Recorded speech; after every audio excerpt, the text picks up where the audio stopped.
আপনাদের স্বাগত। গত কয়েক বছর ধরে কোনো না কোনো ক্ষেত্রে লক্ষণ সেট হচ্ছে ঠিক হয় রাজনৈতিক একটা বিষয় নিয়ে অত্যন্ত চর্চিত, অথবা সামাজিক বিষয় নিয়ে অত্যন্ত চর্চিত, এমনকি তার মেডিকেল কলেজ নিয়েও লক্ষণ সেট অত্যন্ত চর্চিত একটা লক্ষণ সেটই একটা বিষয়। আপনারা সবাই জানেন 2006 সালের শেষ দিকটা, 2006 সালের নির্বাচনের পর বামেদের ইস্তেহারে ছিল কৃষি আমাদের ভিত্তি, শিল্প আমাদের ভবিষ্যৎ। 2007 সালের শুরুর দিকটা নন্দীগ্রামে কেমিক্যাল হাব তৈরি হওয়ার কথা হয়েছিল, সেখানে জমি অধিগ্রহণ নিয়ে আন্দোলন শুরু হয়েছিল। সেই আন্দোলনের কারা ছিলেন, আন্দোলনে কি হয়েছিল সেটা একদিন আলোচনা করা যাবে, হয়তো কালই আলোচনা করবো। কিন্তু আজকের যে বিষয় সেটা হচ্ছে লক্ষণ সেট। বলা হয় লক্ষণ সেট নাকি সিপিআইএম এর নেতাদের না জানিয়ে সেদিন ওইখানে নোটিশ ঝুলিয়ে দিয়েছিলেন যে নন্দীগ্রামে কেমিক্যাল হাব হবে এবং সেই কেমিক্যাল হাবের জন্য জমি দখল করা হবে। সত্যি কি তাই? তখন আজকের যিনি সিদ্দিকুল্লাহ চৌধুরী, এখন তৃণমূল কংগ্রেস নেতা, তার তখন বড় সংগঠন হচ্ছে জমিয়াতে উলামায়ে হিন্দ, তার একটা মাদ্রাসা ছিল। সেই মাদ্রাসা থেকেই হচ্ছে এই জমি আন্দোলনের কেন্দ্রবিন্দু। কারণ তিনি ভেবেছিলেন যে এই মাদ্রাসাটা হয়তো একদিন না একদিন উঠে যাবে যদি সত্যি সত্যি কেমিক্যাল হাব হয়। এবং তারপর থেকে বহু চর্চিত বিষয় হচ্ছে এতগুলো গ্রাম নেওয়া হবে, অতগুলো গ্রাম নেওয়া হবে, কোথায় নেওয়া হবে, আদৌ নেওয়া হবে কিনা। একাংশের তৃণমূল নেতারা সেখানে আন্দোলন শুরু করলে সব থেকে এটা গুরুত্বপূর্ণ বিষয়, সেখানে নন্দীগ্রাম আন্দোলনে মাওবাদীদের প্রবেশ। আমি নিজে চোখে যেটা দেখেছি সেটা কখনো অবিশ্বাস করতে পারবো না। যখন আন্দোলন অত্যন্ত তীব্র, যখন আন্দোলন তীব্র হয়েছে, যখন সিপিআইএম নেতারা প্রায় ঘরছাড়া হচ্ছে, তখন মাওবাদীরা ঢুকে গিয়েছিলেন এই নন্দীগ্রামে। আমি ঠিক তেখালি ব্রিজের কাছে একজন মাওবাদী নেতার মুখোমুখি হয়েছিলাম। তিনি নিজেকে মাওবাদী প্রথমে বলতে চাননি, তিনি বলেছিলেন আমি ব্যাংকে কাজ করি, নন্দীগ্রামের ভিতরে একটা ব্যাংকে চাকরি করি। কিন্তু আদৌ তিনি ব্যাংকে চাকরি করেন না। আমি যখন তাকে চাপ দিতে শুরু করি, শেষ পর্যন্ত তিনি নিজেকে মাওবাদী বলেননি, কিন্তু তিনি যে এসেছিলেন কর্ণাটক থেকে সেটা পরিষ্কার তিনি জানিয়েছিলেন। অন্ধ্রপ্রদেশ থেকে নয়, কিন্তু তিনি এসেছিলেন কর্ণাটক থেকে, ওই নন্দীগ্রাম আন্দোলনে। কিন্তু আজকের বিষয়টা আমার সেট নয়। আজকের বিষয়টা হচ্ছে লক্ষণ সেট কি সত্যিই সেট? সেট মানে আমরা সবাই জানি লক্ষণ সেট, কিন্তু সত্যিই সেট। আজকে যারা লক্ষণ সেটকে নিয়ে এত কথা বলেন, লক্ষণ সেটের বিরুদ্ধে ওয়ান ম্যান কমিটি, তদন্ত কমিটি তৈরি হয়েছিল। সেই তদন্ত কমিটি ছিলেন সিপিআইএম কেন্দ্রীয় কমিটির সদস্য মদন ঘোষ। লক্ষণ সেটকে দোষী সাব্যস্ত করেছিলেন মদন ঘোষ। হ্যাঁ, লক্ষণ সেট দোষী সাব্যস্ত হয়েছিলেন ঠিকই, তবে লক্ষণ সেটের জমি আছে ওই নন্দীগ্রামে। আমাকে যখন, আমি তখন যে চ্যানেলে চাকরি করতাম, সেই চ্যানেলের প্রতিনিধি হিসেবে আমার সঙ্গে গিয়েছিলেন শুভেন্দু মাইতি। আপনারা সবাই জানেন প্রখ্যাত গায়ক শুভেন্দু মাইতি। শুভেন্দুদার বাড়ি নন্দীগ্রাম থানার ঠিক একটু আগে, নন্দীগ্রাম কলেজ ছাড়িয়ে আর একটু আগে, ঠিক নন্দীগ্রাম থানার আগে ঢুকে ডান দিকে মাঠের মাঠ, একটা পাকা রাস্তা থেকে আরেকটুখানি ভিতরে, তার পাশে লম্বা মাঠ। আমাকে আটকে দেওয়া হলো থানার সামনে। আমি যখন বসে আছি থানার সামনে, আমি ঠিক থানাটার সামনে আমি যখন দাঁড়িয়ে আছি, আমার গাড়ি ঘিরে ধরলেন তৃণমূল কংগ্রেস নেতারা। থানার সামনে, আমার গাড়ির সামনে, থানার ঠিক সামনে, তার উল্টো দিকে সিপিআইএম পার্টি অফিস। আমার গাড়ির সামনে 60 থেকে 70 জন তৃণমূল কংগ্রেস নেতা এসে দাঁড়িয়ে গেলেন, আর আমার মাথার ঠিক দুদিকে দুটো পিস্তল নয় কিন্তু বন্দুক ধরে দাঁড়িয়ে গেলেন প্রকাশ্যে পুলিশের সামনে। 60 থেকে 70 জন পুলিশ মিনিমাম সেখানে ছিলেন। আমাকে প্রথমে আমার নাম জিজ্ঞাসা করলেন, আমি বললাম, কোন চ্যানেল থেকে এসেছেন তাও বললাম। তারপরে আমাকে আর ভিতরে ঢুকতে দেওয়া হলো না, আমাকে তাড়িয়ে দেওয়া হলো। সেটা একটা ইতিহাস, সেটা অন্য একটা দিন আলোচনা করা যাবে, কিন্তু সেটা একটা বিরাট ইতিহাস। আমি কোনো রকমে প্রাণে বাঁচিনি, প্রাণে বেঁচেছিলাম ঠিকই, কিন্তু আমি ওই তৃণমূল নেতাদের, তখনকার যারা তৃণমূল নেতা ছিলেন, জানি না তাদের মদত, তাদের পিছনে মদত শুভেন্দু অধিকারী ছিল কিনা, সেটা আমার কাছে কোনো নির্দিষ্ট কোনো তথ্য বা খবর ছিল না। তবে ওই নেতাদের হাত থেকে আমি কিন্তু সেদিন বেঁচে গিয়েছিলাম এবং আমাকে তাড়া করা হয়েছিল। তারপরে ওরা যখন আমাকে টেঙ্গুয়া বলে একটা জায়গা আছে, সেইখানে যখন আমাকে নিয়ে গেল, তারপর ভাবলো বোধহয় আমি কলকাতায় চলে আসছি, ওরা আমাকে ছেড়ে দিল। কিন্তু আমি নন্দীগ্রাম ছাড়িয়ে কিছুটা দূরে হলদিয়া রাস্তা থেকে একটা গ্রামের মধ্যে ঢুকে গিয়ে যখন খবর করছি, সেখানেই পেলাম লক্ষণ শেঠের। কে এই লক্ষণ শেঠ, কি তার হয়েছে? নন্দীগ্রামের যে জমি অধিগ্রহণ করার কথা হয়েছিল, নন্দীগ্রামের সেই জমির একটা বড় অংশ, আবার বলছি, অন্তত 1/3 অংশ হচ্ছে লক্ষণ শেঠের, অর্থাৎ শেঠ পরিবারের নিজের। যে গ্রামগুলোর কথা বলছি না, কিন্তু গ্রামগুলোতে বলা হয়েছিল গ্রাম দখল হবে, অমুক হবে, তমুক হবে। হয়তো 2-3খানা গ্রাম আমি যতদূর জানি, 3-4টে গ্রাম হয়তো সেখানে পড়তো। তাদের পুনর্বাসনের ব্যবস্থা ছিল, যেখানে ফাঁকা জমি, যে জমিতে কেমিক্যাল হওয়ার কথা হয়েছিল, সেটা শেঠ পরিবারের জমি। সেই জমি লক্ষণ শেঠ বামপন্থী আন্দোলনে ছিলেন, সিপিআইএম এর নেতা ছিলেন। লক্ষণ শেঠদের সেই জমি কিন্তু ভেস্টেড হয়ে যায়। এখন অত সম্পত্তি তখন রাখা যায় না বামপন্থীদের সময়, অর্থাৎ তখন একটা নির্দিষ্ট পরিমাণ সিলিং ছিল, সেই সিলিং এর বেশি কিন্তু জমি রাখা যায় না। কিন্তু লক্ষণ শেঠ সত্যি লক্ষণ শেঠ হচ্ছে শেঠ। হলদিয়াতে, হলদিয়া পেট্রোকেমিক্যালস বা হলদিয়াতে যখন শিল্পায়ন হতে শুরু করলো জ্যোতিবাবুর জামানায়, লক্ষণ শেঠ তখন হলদিয়া ওই চত্বরে দুর্দণ্ড প্রতাপ সিপিআইএম নেতা।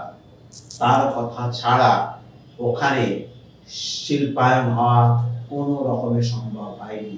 লক্ষণ শেঠ সেখান থেকে কোনো শিল্প গোষ্ঠী থেকে টাকা নিয়েছেন কি টাকা নিয়েছেন, টাকা নেননি, সেটা বিতর্কিত বিষয়। তবে এটা প্রমাণিত হয়েছিল যে লক্ষণ শেঠ বহু টাকা বেআইনিভাবে অর্জন করেছেন। লক্ষণ শেঠের নিজস্ব একটা মেডিকেল কলেজ আছে, লক্ষণ শেঠের নিজস্ব একটা ডেন্টাল কলেজ আছে, লক্ষণ শেঠের নিজস্ব নার্সিং কলেজ রয়েছে, সবই লক্ষণ শেঠের রয়েছে। কিন্তু সেই টাকা লক্ষণ শেঠের যে রয়েছে, সেই এই সমস্ত ইনফ্রাস্ট্রাকচার তৈরি করার জন্য লক্ষণ শেঠ টাকা নিয়েছেন, সেটা সিপিআইএম এর ওই রিপোর্টে প্রকাশিত হয়েছিল। কিন্তু যদি লক্ষণ শেঠ ওই পরিমাণ টাকা নাও নিতে, তাহলেও কিন্তু লক্ষণ শেঠ ওই মেডিকেল কলেজ থেকে শুরু করে সবটা করতে পারতেন। লক্ষণ, যে নন্দীগ্রামের কথা আমি আপনাদের বলছি, সেই নন্দীগ্রামে 1000 বিঘে 1000 একরের বেশি সম্পত্তি কিন্তু লক্ষণ শেঠদের শুধুমাত্র ছিল। আমাকে একজন বয়স্ক ভদ্রলোক বলছে যে দেখুন, আমরা জমি আন্দোলন করছি, কিন্তু জমি আন্দোলন করতে গিয়ে যদি গ্রাম না পড়তো, গ্রামের কথা যদি না পড়তো, তাহলে যে জমি রয়েছে হলদিয়ার দিকটাতে, সেই জমিতে যদি পেট্রোকেমিক্যাল হাব হতো, তাহলে আমাদের কোনো আপত্তি ছিল না, কারণ সেই জমি সবটা শেঠ পরিবারের জমি, অর্থাৎ লক্ষণ শেঠদের বিভিন্ন জ্ঞাতি গোষ্ঠী পরিবারের জমি। নন্দীগ্রামে সেদিন কিন্তু কেমিক্যাল হাব হতে পারত, কিন্তু হয়নি। ওই একটাই প্রচারের জন্য যে গ্রামের পর গ্রাম দখল করে নেওয়া হবে, আর কেমিক্যাল হাব হলে মানুষের স্বাস্থ্যের ক্ষতি হবে।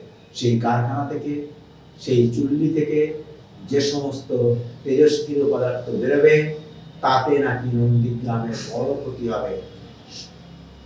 সন্তান সম্ভাবা মহিলা, তার গর্ভে যে সন্তান আসবে, সেই সন্তান বিকলাঙ্গ হতে পারে, এ কথা সেদিন রটিয়ে দেওয়া হয়েছিল।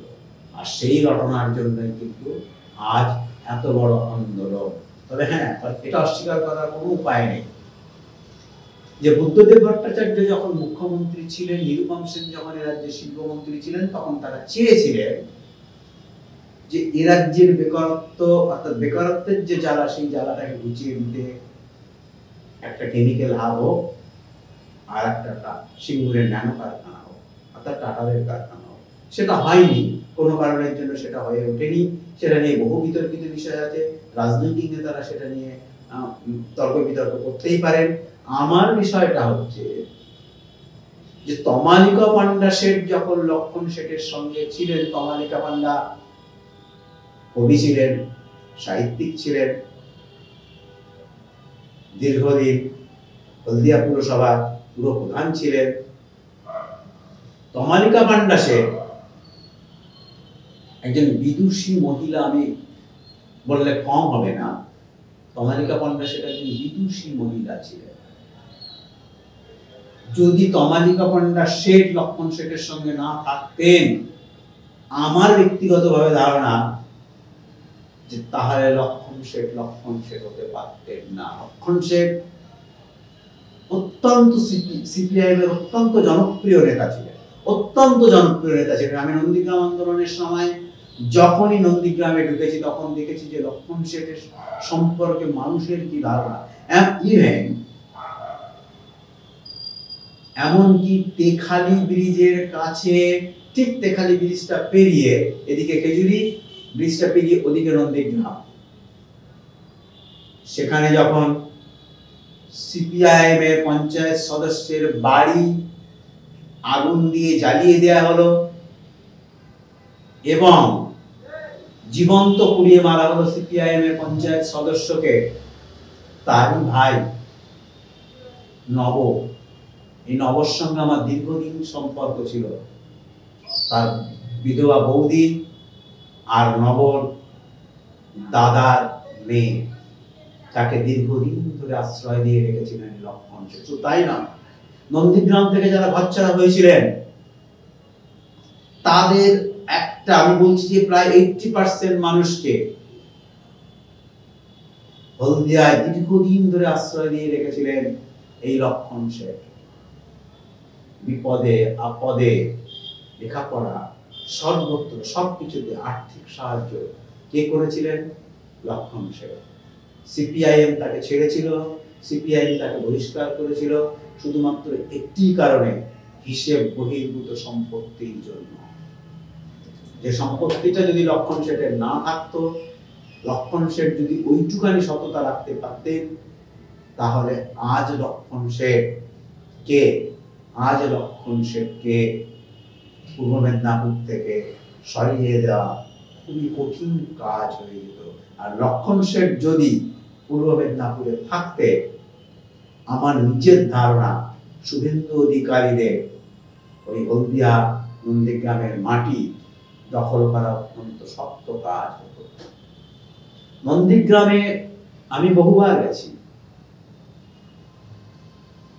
নগর ঠিক তেখালি ব্রিজ, মাঝখান দিয়ে খাল, তালপাটি খাল, এই তালপাটি খালের ঠিক ওদিকটা নন্দীগ্রামের ঠিক ওদিকটাতে নবদের বাড়ি। আমি তাদের চিলে কোঠায় উঠেছি, যে ঘরটাকে পুড়িয়ে দেওয়া হয়েছিল, দাদাকে বিচুলি গাদায় রেখে আগুন ধরিয়ে দেওয়া হয়েছিল। নব দীর্ঘদিন ধরে লড়াই করেছে। ঠিক উল্টো দিকে খেজুরিতে, ঠিক বাড়িটার ঠিক উল্টো দিকে একটা প্রাইমারি স্কুলে নবরা দীর্ঘদিন, নব শুধু নয়, নন্দীগ্রামের শয়ে শয়ে মানুষ সেখানে দিন রাত কাটিয়েছেন শরণার্থী শিবিরে। তাদের সঙ্গে বসে আমি খাবারও খেয়েছি। একদিন বসে আছি, ঠিক বিকালবেলা, হঠাৎ করে নন্দীগ্রামের দিক থেকে একটা গুলি ছুড়ে এলো। যে গুলি কোথায় লাগলো? আমি ঠিক যেখানটায় বসে আছি, ওই স্কুলটার কাছে বাইরের চত্বরগুলোতে, মাঠে প্রচুর শরণার্থী বলবো মানে বাচ্চা, তারা বসে আছেন।